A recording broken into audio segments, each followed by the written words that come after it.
Assalamualaikum warahmatullahi wabarakatuh. Apa kabar Anda semuanya? Semoga selalu dalam lindungan Allah dan tetap menjaga kesehatan ya. Hari ini kita akan melanjutkan materi kita tentang sistem reproduksi pada tumbuhan.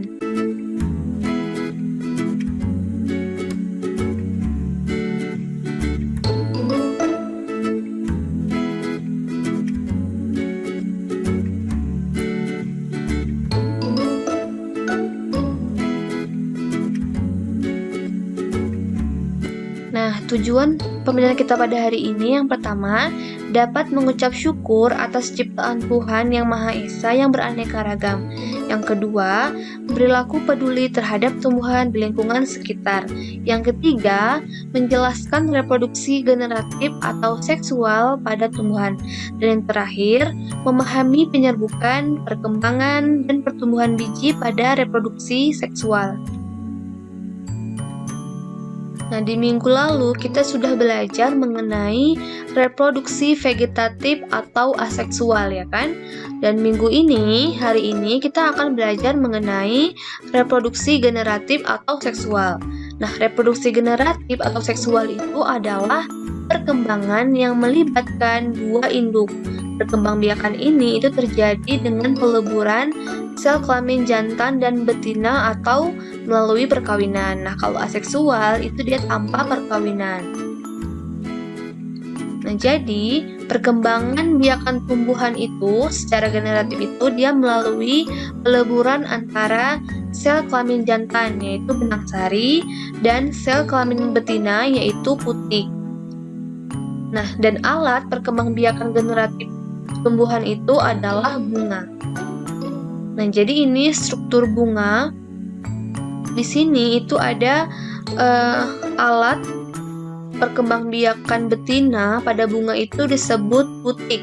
Dan putik itu terdiri dari kepala putik, tangkai putik, dan dasar putik. Nah, kemudian untuk alat kelamin jantannya atau perkembangbiakan pada jantannya itu disebut dengan benang sari. Benang sari ini terdiri dari kepala sari dan tangkai sari. Nah, kemudian di dasar putik ini itu dia terdapat bakal biji. Nah, untuk mahkota bunga dan kelopak bunga itu disebut dengan perhiasan pada bunga. Nah, selanjutnya kita akan membahas mengenai pembentukan sel kelamin jantan pada tumbuhan. Nah, ini disebut dengan ruang sari. Nah, ruang sari ini itu terdapat sel induk mikrospora. Nah, sel induk mikrospora ini dia akan membelah secara meiosis. Dia akan membelah dua kali, akan terjadi meiosis dua kali. Yang pertama dia akan membelah menjadi 2 sel, kemudian dia membelah menjadi 4 sel, dan 4 sel induk mikrospora ini itu akan mengalami yang namanya mitosis. Dan mitosis ini dia akan menjadi inti vegetatif dan menjadi inti generatif.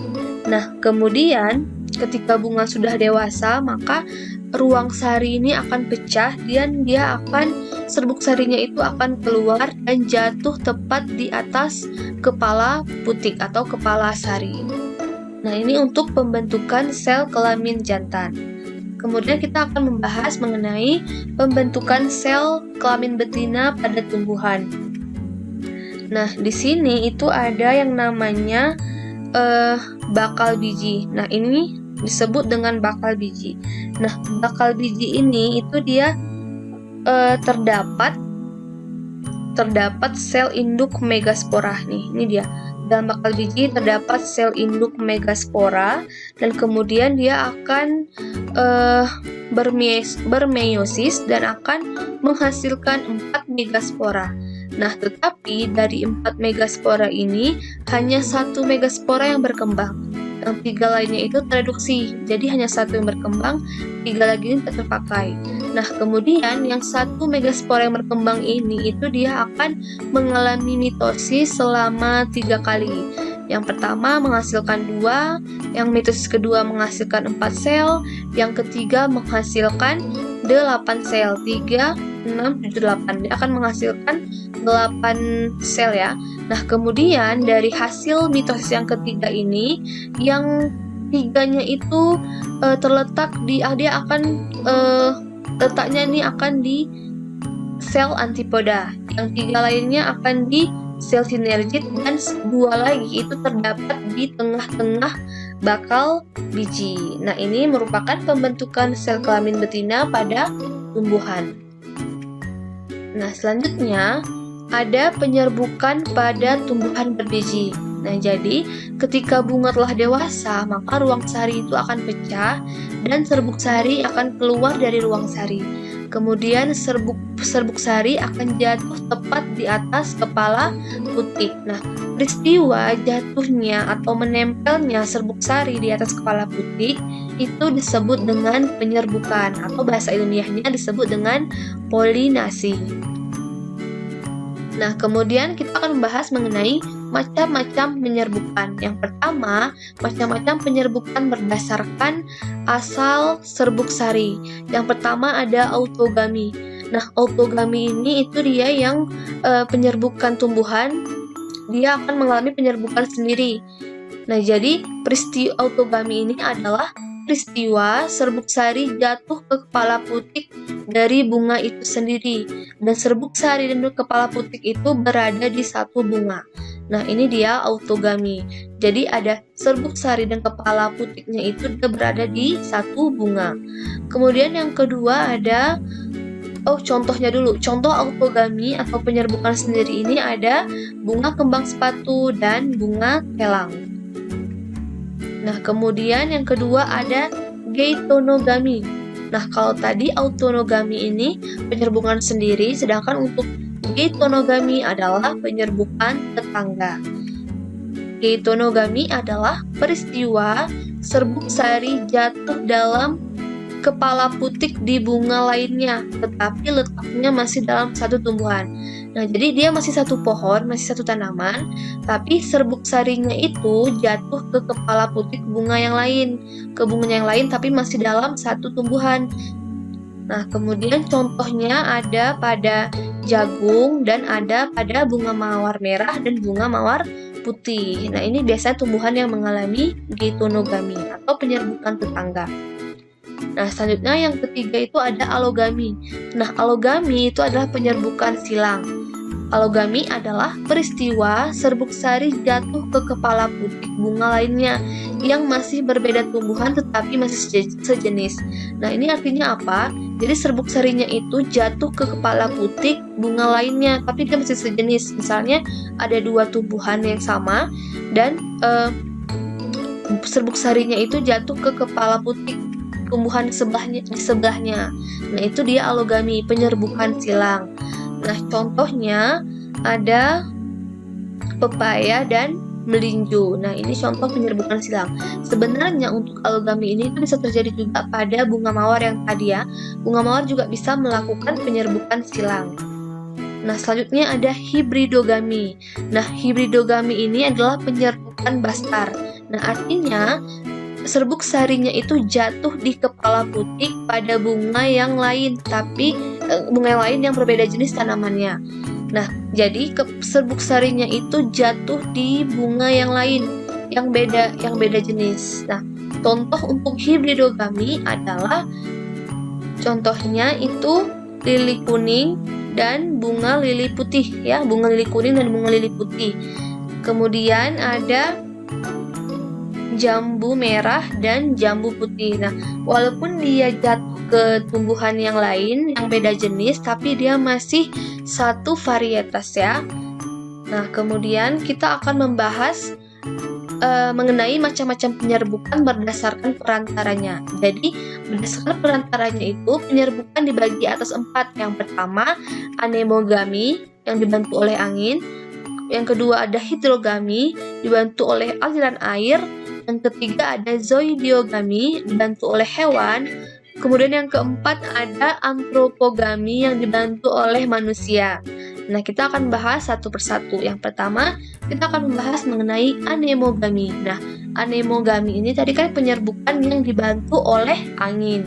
Ciri-ciri tumbuhan Yang pertama, bunga tidak memiliki mahkota atau mahkotanya kecil, kemudian tidak menghasilkan madu. Serbuk sari ringan dan kering, dan tidak menghasilkan madu. Ini udah tadi ya. Nah, selanjutnya untuk contoh tumbuhan yang penyerbukannya itu dibantu oleh angin atau anemogami, itu ada jagung dan padi. Nah, kemudian yang kedua ada hidrogami.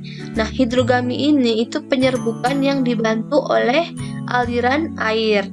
Ciri-ciri tumbuhannya itu hidup di sekitaran aliran sungai. Dan kedua, serbuk sarinya itu mudah mengembang. Contohnya eceng gondok, hidrilla, dan teratai. Nah, kemudian ada zoidiogami. Nah, zoidiogami ini penyerbukan yang dibantu oleh hewan. Jadi hewan-hewannya itu ada serangga, ada burung, ada kelelawar, dan ada siput.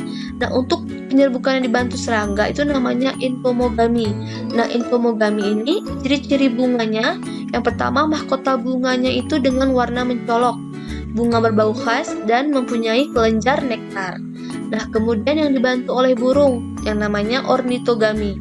Ciri-cirinya bunganya mempunyai kelenjar madu dan mengandung air.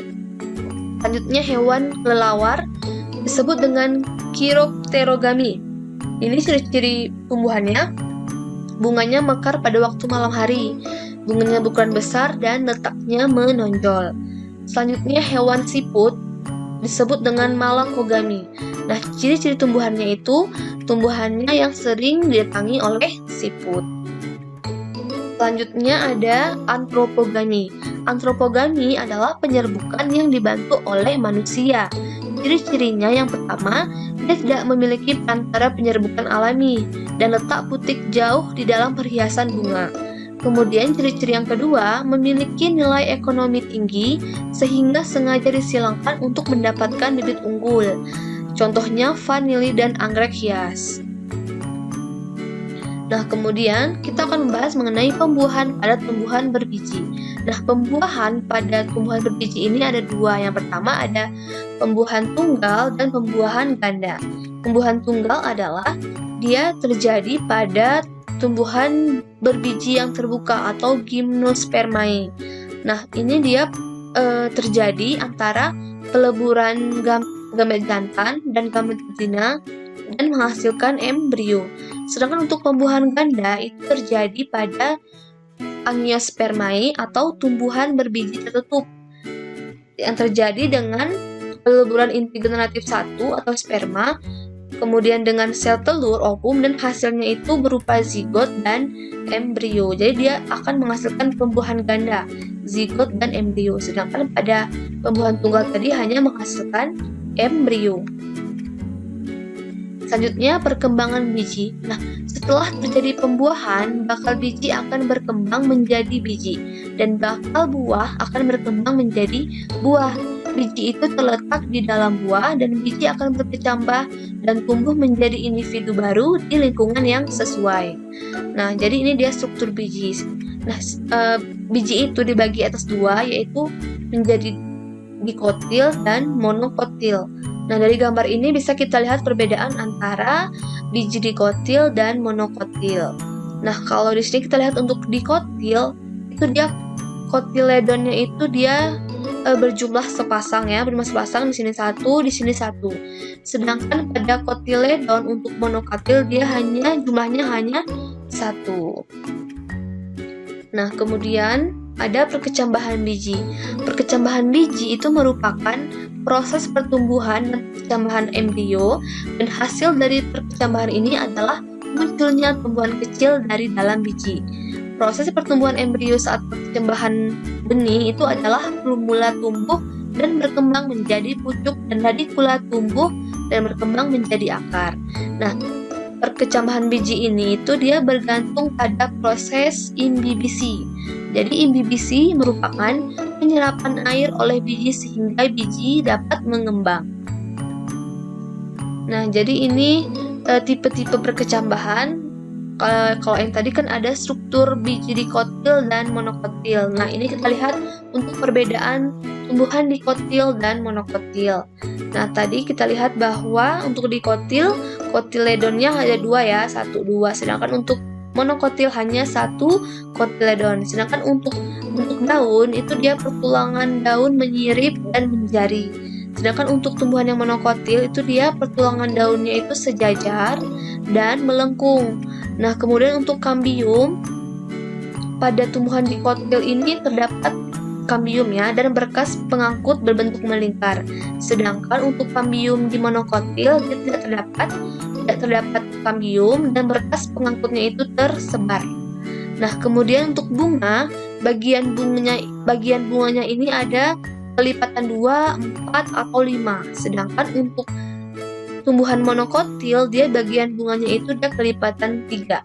Nah, selanjutnya untuk akar, untuk dikotil dia berbentuk akar tunggang, sedangkan bagian monokotil dia berbentuk akar serabut. Nah, kemudian tipe percambahan dikotil itu dibagi menjadi 2 lagi, yaitu ada epigel dan hipogel. Nah, kalau kita lihat perbedaannya antara epigel dan hipogel itu dia perbedaannya ada di epikotil dan kotiledonnya. Nah, hipokotil dan kotiledonnya. Kalau yang epigel itu dia kotiledonnya itu sama hipokotilnya itu terletak di atas tanah, ya kan? Ini di sini. Sedangkan untuk yang hipogel itu dia kotiledonnya sama hipokotilnya itu terletak di dalam tanah. Oke, nah ini untuk perkecambahan monokotil, ini gambarnya. Jadi kita bisa lihat bahwa perbedaannya itu ada di pas satunya ada di bagian akarnya ya. Nah, jadi proses reproduksi secara generatif ini sebenarnya telah disebutkan pada sebuah ayat dalam Al-Quran yang menggambarkan terjadinya penyerbukan tanaman. Proses tersebut dijelaskan pada surat Al-Hijr ayat 22 yang berbunyi, "Dan kami telah meniupkan angin untuk mengawinkan tumbuh-tumbuhan, dan kami turunkan hujan dari langit, lalu kami beri minum kamu dengan air itu, dan sekali-sekali bukanlah kamu yang menyimpannya." Nah, jadi dalam surah ini juga kita pahami bahwa Allah lah yang telah mengawinkan tumbuh-tumbuhan. Atas izin Allah lah tumbuhan itu bisa berkembang biak. Nah, cukup sekian untuk pertemuan kita pada hari ini. Sampai jumpa di pertemuan selanjutnya. Assalamualaikum warahmatullahi wabarakatuh.